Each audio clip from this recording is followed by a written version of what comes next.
بسم اللہ الرحمن الرحیم۔ السلام علیکم۔ آج 18 جنوری بروز جمعرات ہم بات کریں گے دو اہم ایشوز کے حوالے سے۔ پاکستان تحریک انصاف کے حق میں بڑا فیصلہ سامنے آیا ہے، اور وہ جو بار بار گرفتاریاں تھیں، اور اسپیشلی اب جو عمران خان کی گرفتاریوں کا معاملہ شروع ہو گیا تھا، اس پر یہ ڈویژن بینچ کا فیصلہ ہے، اور میں سمجھتا ہوں کہ یہ ایسا فیصلہ ہے جو پاکستان تحریک انصاف کی ساری قیادت کے فائدے میں ہے، اور اسپیشلی خیبر پختونخوا میں جہاں پر بہت زیادہ مقدمات تھے اور زیادہ جو قیادت ہے وہ روپوش ہے، تو ان کو بھی ان فیوچر بھی ان مقدمات میں بہت بڑا ریلیف ملے گا جو آج فیصلہ سامنے آیا ہے۔ اور یہ وہ فیصلے ہیں جن کی بنیاد پر پھر عدالتوں پر تنقید کی جاتی ہے، لیکن عدالتیں حق کے ساتھ کھڑی ہیں اور حق کے مطابق ہی فیصلہ دے رہی ہیں۔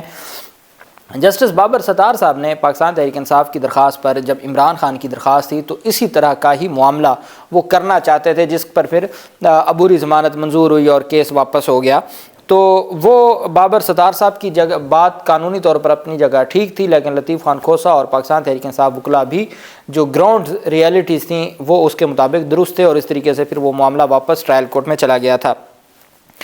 اس پر تفصیل سے پہلے میں آپ کو بتانا چاہوں گا کہ ایران کی جانب سے پاکستان کے علاقہ میں جو در اندازی کی گئی تھی، اور غیر قانونی اور غیر غلط طریقے سے، اگر آپ انٹرنیشنل قوانین کی بات کرتے ہیں یا جو باہمی ٹریٹیز ہوتے ہیں ممالک کے، اس کی کھلم کھلا خلاف ورزی کی گئی ہے۔ جو مختلف جو اقوام متحدہ کے لاز ہیں ان کی خلاف ورزی کی گئی، اور انہوں نے پاکستان کے علاقے میں جو خود مختار پاکستان ہے اس پر حملہ کیا۔ اس کا جواب پھر پاکستان نے منہ توڑ جواب دیا، زبردست طریقے سے جواب دیا گیا۔ پہلے سفیر واپس بلایا گیا، اور پھر پاکستان نے بھی جو دہشت گرد ایران کی سرزمین پر ہیں وہ بھلے کسی بھی رنگ، نسل یا مذہب سے تعلق رکھتے ہیں، چونکہ وہ دہشت گرد ہیں اور وہ وہاں سے بیٹھ کے بلوچستان میں معصوم لوگوں کا خون بہاتے ہیں، تو اس پر پھر جو بارہا پاکستان ایران سے مطالبہ کر چکا تھا کہ آپ نے جو ان کو سیف وہاں پہ جگہ دی ہوئی ہے اور آپ ان کے خلاف کارروائی نہیں کرتے، اور آپ کی ہی جو آپ کو یاد ہوگا کلبھوشن کا معاملہ وہ بھی ایران سے آیا تھا، اور ایران کے حوالے سے بہت ساری چیزیں پہلے بھی سامنے آتی رہیں۔ تو اب دفتر خارجہ کی جانب سے ممتاز زہرا بلوچ نے، چونکہ حکومت پاکستان کے ساتھ یا باقی لوگوں کے ساتھ اختلاف ہو سکتا ہے، لیکن جب بات ملک کی اور قومی سلامتی کی بات آتی ہے تو وہاں پھر پوری قوم یکجا ہو جاتی ہے، اور پوری قوم پھر ایک زباں ہو کر، اور میں یہ سمجھتا ہوں کہ یہ الحمدللہ ہم نے دیکھا ہے سوشل میڈیا پر کہ پوری قوم، بھلے وہ کسی سیاسی جماعت سے تعلق رکھتے ہیں، وہ کسی مذہبی جماعت سے، وہ کسی فرقے سے تعلق رکھتے ہیں، وہ تمام ایک پیج پر ہیں، اور وہ پاکستان کی سلامتی پر کوئی کمپرومائز نہیں ہوگا۔ ترجمان دفتر خارجہ ممتاز زہرا بلوچ نے کہا ہے کہ پاکستان نے مصدقہ اطلاعات پر ایران میں دہشت گردوں کے ٹھکانوں پر آپریشن کیا، ملک کی سلامتی اور قومی مفاد پر کوئی سمجھوتا نہیں کیا جائے گا۔ اسلام آباد میں ہفتہ وار پریس بریفنگ کے دوران ممتاز زہرا بلوچ نے کہا کہ آج صبح ایران کے صوبے سستان میں دہشت گردوں کے ٹھکانوں پر کارروائی ہوئی۔ انہوں نے کہا کہ ایران کی جانب سے فوری اقدام نہ کرنے پر جوابی کارروائی کی۔ دہشت گردوں کے خلاف انٹیلیجنس بنیاد پر مبنی آپریشن کا نام مرگ بر سرمجاس، یہ بیسیکلی یہ کہتے ہیں کہ باغیوں کے خلاف جو جنگ ہے، یا جو گوریلے تھے ان کے خلاف جنگ، یہ اس کا معنی ہے جو یہ آپریشن کا جو نام دیا گیا ہے، سرمچاس، مرگ بر سرمچاس۔ ممتاز زہرا بلوچ نے کہا کہ پاکستان نے انتہائی منظم اور مہارت سے دہشت گرد اہداف کو نشانہ بنایا، انٹیلیجنس آپریشن میں متعدد دہشت گرد مارے گئے۔ ممتاز زہرا بلوچ نے کہا کہ حالیہ پیش رفت سے متعلق آپریشنل تفصیلات پاک فوج کے شعبہ تعلقات عامہ ISPR کی جانب سے جلد سامنے آئیں گی۔ انہوں نے کہا کہ ایران کی سلامتی اور خود مختاری کا مکمل احترام کرتے ہیں۔ پاکستان اقوام متحدہ کے چارٹر کی مکمل پاسداری کرتا ہے، جس چارٹر اور قوانین اور لاز کی میں بات کر رہا تھا اقوام متحدہ کے۔ انہوں نے کہا کہ نگران وزیر اعظم انوار اللہ کاکڑ نے ڈیووس کا دورہ مختصر کر دیا، اور وہ آج پاکستان واپس پہنچ رہے ہیں۔ ترجمان دفتر خارجہ نے کہا کہ ایران ہمارا پڑوسی برادر ملک ہے، پاکستان تمام ممالک سے بہترین تعلقات کا خواہش مند ہے، پاکستان کی سلامتی اور قومی مفاد پر کوئی سمجھوتا نہیں کیا جائے گا۔ انہوں نے کہا کہ کئی سال سے ایران کو دہشت گرد گروہوں کی پناہ گاہوں سے متعلق آگاہ کر رہے ہیں، آج کا ایکشن مصدقہ اطلاعات کی روشنی میں کیا گیا۔ سرمچاس پاکستان میں کئی دہشت گرد کارروائیوں میں ملوث رہے ہیں، وہ جو گوریلے ہیں یا وہ جو باغی ہیں وہ پاکستان میں کئی سرگرمیوں میں ملوث رہے ہیں۔ ممتاز زہرا بلوچ نے کہا کہ گزشتہ 2 سے 3 گھنٹے کے دوران کوئی سفارتی رابطہ نہیں ہوا، ایران کے حملے سے متعلق معلومات جلد شیئر کی جائیں گی۔ انہوں نے کہا کہ پاکستان ایک ذمہ دار ملک ہے اور کسی بھی قسم کی جارحانہ کارروائی کا بھرپور جواب دینے کی صلاحیت رکھتا ہے۔ انہوں نے مزید کہا کہ کسی تیسرے فریق کی جانب سے مصالحت کی کوشش کا علم نہیں ہے۔ پاکستان نے ہمیشہ تنازعات کو مذاکرات سے حل کرنے پر زور دیا ہے۔ پاکستان اور ایران کے درمیان گفتگو کے مختلف چینلز موجود ہیں، اور انہوں نے کہا کہ یہ جو ساری چیزیں ہیں یہ آئین اور قانون میں، جو پاکستان میں آئین اور قانون ہے، ہم اپنے آئین اور قانون کے مطابق ساری چیزوں کو دیکھیں گے۔ 2 روز قبل ایران کی جانب سے پاکستان کی فضائی حدود میں حملے کے نتیجے میں 2 معصوم بچے جاں بحق ہوئے تھے اور 3 بچیاں زخمی ہو گئی تھیں، اور اس پر پھر پاکستان نے احتجاج بھی کیا تھا اور پاکستان کی جانب سے سفیروں کو واپس بھی بلایا گیا تھا۔ چونکہ بات بڑی کلیئر ہے، ایک تو آپ یہ یاد رکھیے گا کہ ہماری جو فورن پالیسی ہے اس کو بہت نقصان پہنچا ہے پچھلے 2 سالوں میں۔ آپ جانتے ہیں کہ جب افغانستان سے انخلا ہوا تھا اور امریکہ کو جتنا نقصان پہنچا تھا، اور پاکستان مضبوط ہو گیا تھا خطہ میں، اور پاکستان ہی فیصلے کر رہا تھا افغانستان کے، اور آپ کو یاد ہوگا جب فیض حمید گئے تھے وہ سارے معاملات، جب عمران خان کی حکومت تھی، اس کے بعد پھر بدقسمتی سے ہمارا جو سب سے اہم ملک ہے جہاں سے ہمیں خطرہ بھی سب سے زیادہ ہوتا ہے، آگے تجارت کے معاملات ہیں اور بہت ساری چیزیں ہیں، تو وہ افغانستان تھا، اور اس کے ساتھ تعلقات کو خراب کیا جاتا رہا، اور کوئی کردار ہماری اس وقت کی حکومت تھی پی ڈی ایم کی ان کا نہیں تھا۔ ہمارے وزیر خارجہ ایک دفعہ بھی چل کے نہیں گئے تھے، اور رضا جو ہنا ربانی خار کو بھیجا تھا۔ وہ ساری چیزیں سب کے سامنے ہیں۔ پھر ہم نے دیکھا کہ ایران کے ساتھ ہمارے تعلقات اور فورن پالیسی ہماری، اب چونکہ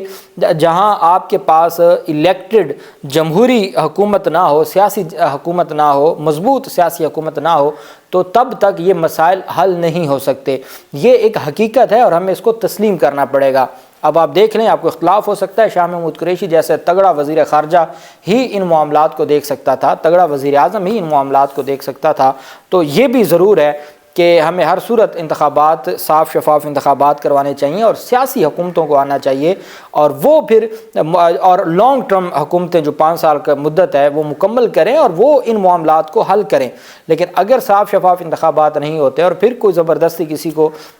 بٹھایا جاتا ہے تو مسئلے حل نہیں ہوں گے، اور اندرونی بیرونی جو مسائل ہیں وہ اسی طریقے سے رہیں گے۔ اللہ پاک ہمارے ملک کی، پاکستان کی اور پاکستانیوں کی حفاظت کرے اور ہماری افواج کی حفاظت کرے۔ اب ہم آ جاتے ہیں پشاور ہائی کورٹ کے چیف جسٹس محمد ابراہیم خان کی سربراہی میں 2 رکنی بینچ کا بہت بڑا فیصلہ سامنے آیا ہے۔ آپ کو یاد ہوگا جب عمران خان گرفتار ہو گئے تھے تو ان کی مختلف مقدمات میں عبوری ضمانتیں تھیں، اس میں 6 مقدمات تھے جو سیشن عدالت کے، 3 مقدمات تھے دہشت گردی عدالت کے، 9 وہ ضمانتیں تھیں جو عبوری خارج ہوئی تھیں ان کو چیلنج کیا تھا، اور اسی طریقے سے 2 نیب کی درخواستیں تھیں ان کو چیلنج کیا۔ سائفر میں جب عمران خان کی ضمانت ہوئی تو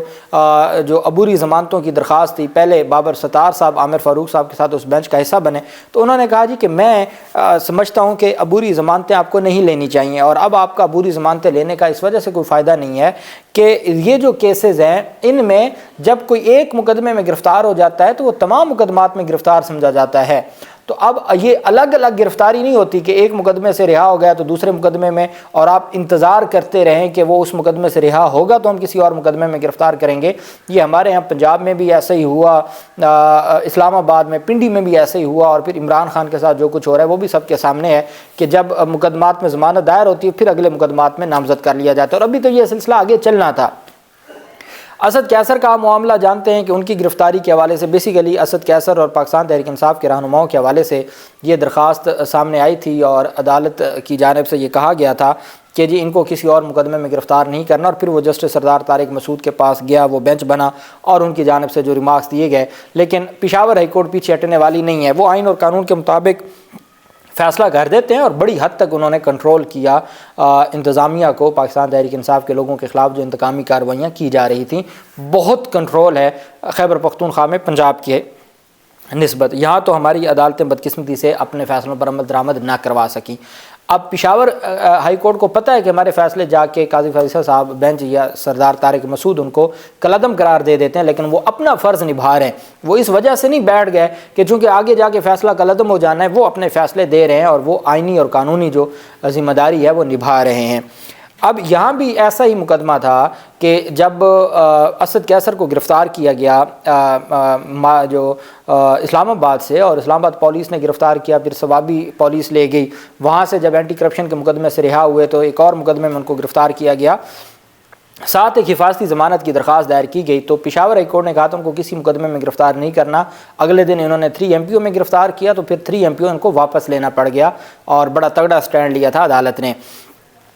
اس پر۔ اب عدالت نے یہ جو قانون تھا کہ جب کوئی ایک مقدمے میں گرفتار ہو، پہلے پشاور ہائی کورٹ کے چیف جسٹس محمد ابراہیم خان نے ایک مراسلہ جاری کیا تمام سیشن ججز کو اور IGs اور تمام پولیس اداروں کو کہ کسی بھی صورت میں اگر ایک مقدمے میں ضمانت ہوگی تو وہ تمام کسی اور مقدمے میں گرفتار اس وقت تک نہیں کیا جا سکتا جب تک عدالت سے اجازت نہ ملے۔ اب گرفتاری کا معاملہ آ گیا۔ پشاور ہائی کورٹ کی جانب سے چیف جسٹس محمد ابراہیم خان اور جسٹس اشتیاق ابراہیم پر مشتمل 2 رکنی بینچ نے 19 دسمبر کو یہ فیصلہ محفوظ کیا تھا جو آج سنایا گیا ہے۔ عدالت نے اس کیس میں عدالتی معاونت کے لیے شبیر حسین گگلیانی اور بیرسٹر عامر اللہ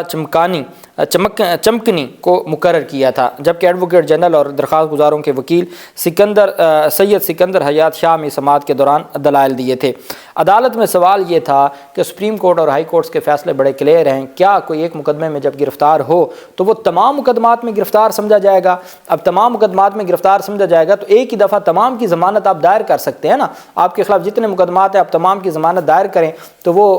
10 دن لگیں 15 دن لگیں تو تمام مقدمات کی ضمانت کم از کم اس کا مسئلہ حل ہو جائے۔ یہ فیصلہ تو پہلے آ چکا ہے کہ اگر ایک مقدمے میں ضمانت ہوگی تو اس کو دوسرے مقدمے میں آپ بغیر اس ضمانت والی عدالت کی اجازت کے گرفتار نہیں کر سکتے، جو بار بار گرفتاریاں تھیں۔ اب یہ ہے کہ اگر کوئی ایک مقدمے میں گرفتار ہوگا تو وہ تمام مقدمات میں گرفتار سمجھا جائے گا۔ یہ نہیں ہے کہ ایک بندے کے خلاف 100 مقدمات ہیں تو آپ 100 باری ایک مقدمے سے ضمانت ہونے کا انتظار کریں، وہ بھلے 6 سال گزر جائیں اور پھر آپ کسی اور مقدمے میں گرفتار کریں، جو صنم جاوید کے ساتھ ہوا، جو ختیجہ شاہ کے ساتھ ہوا تھا، تو یہ سارا سلسلہ جاری رہا۔ پشاور ہائی کورٹ نے قرار دیا ہے کہ عدالت نے محفوظ فیصلہ سناتے ہوئے قرار دیا کہ ایک کیس میں جب ملزم گرفتار ہوگا تو وہ باقی درج تمام مقدمات میں بھی گرفتار تصور ہوگا۔ آپ یہ نہیں ہے کہ 6 مہینے کسی کو جیل میں رکھنے کے بعد پھر آپ کسی اور مقدمے میں ان کو گرفتار کریں۔ جو ایک مقدمے میں گرفتار ہوگا وہ قانونی طور پر یہ کنسیڈر کیا جائے گا کہ وہ تمام مقدمات میں گرفتار ہے، اور جب اس کی ضمانت ہوگی تو وہ ضمانتیں تمام مقدمات میں ہوں گی۔ یہ نہیں ہوگا کہ وہ وہاں سے رہا ہو گیا تو کسی اور مقدمے میں گرفتار کر لیا جائے۔ تو chief justice Peshawar high court Muhammad Ibrahim Khan صاحب کی سربراہی میں 2 رکنی بینچ نے اسد کیسر اور پاکستان تحریک انصاف کے دیگر سابق ارکان اسمبلی کی درخواستوں پر یہ محفوظ 19 دسمبر کا محفوظ فیصلہ تقریباً 1 ماہ کے بعد سنایا۔ چونکہ بہت اہم کیس تھا اور بہت زیادہ اس میں پھر چھٹیاں آ گئی تھیں، تو عدالت نے یہ محفوظ فیصلہ سناتے ہوئے قرار دیا کہ اگر ملزم گرفتار ہو تو باقی درج مقدمات میں بھی گرفتار تصور ہوگا۔ عدالت نے کہا کہ تحریری فیصلہ بھی کچھ دیر میں ہم جاری کر دیں گے، لیکن عدالت نے درخواستیں منظور کرتے ہوئے فیصلہ محفوظ سناتے ہوئے کہا کہ ہم نے یہ فیصلہ دیا ہے کہ اگر کوئی ملزم ایک مقدمے میں گرفتار ہوگا تو وہ تمام مقدمات میں گرفتار تصور ہوگا، اور یہ نہیں ہوگا کہ ایک مقدمے سے کوئی رہا ہوا ہے تو اس کو کسی اور مقدمے میں گرفتار کر کے پھر اس میں پروسیس ہو۔ ایسا نہیں ہوگا، اس کے خلاف جتنے مقدمات ہوں گے وہ تمام مقدمات میں گرفتار تصور ہوگا، اور جو ملزم پارٹی ہے وہ تمام مقدمات میں ایک ہی دفعہ ضمانت کی درخواست دائر کریں گے، اور تاکہ وہ تمام ضمانتیں اکٹھی ہو جائیں اور اکٹھا ہی اس پر ان کو سنا جا سکے۔ یہ بہت بڑی ڈیولپمنٹ سامنے آئی اور یہ بہت بڑا فیصلہ ہے جو الٹیمیٹ ایک ہائی کورٹ کے ڈویژن بینچ کا فیصلہ ہے۔ تو وہ جو نیچے عدالتیں ہیں دہشت گردی کی، وہ بھلے پنجاب کی ہوں، وہ اسلام آباد کی ہوں، یا وہ خیبر پختونخوا کی، ان پر بھی وہ بائنڈنگ ہے آئین کے آرٹیکل کے تحت۔ تو اس وجہ سے میں سمجھتا ہوں کہ یہ بہت اہم فیصلہ ہے اور پاکستان تحریک انصاف کے لیے یہ بڑا ریلیف ہے۔ اللہ پاک پاکستان کا حامی و ناصر ہو۔ بہت شکریہ۔ اللہ حافظ۔ پاکستان زندہ باد۔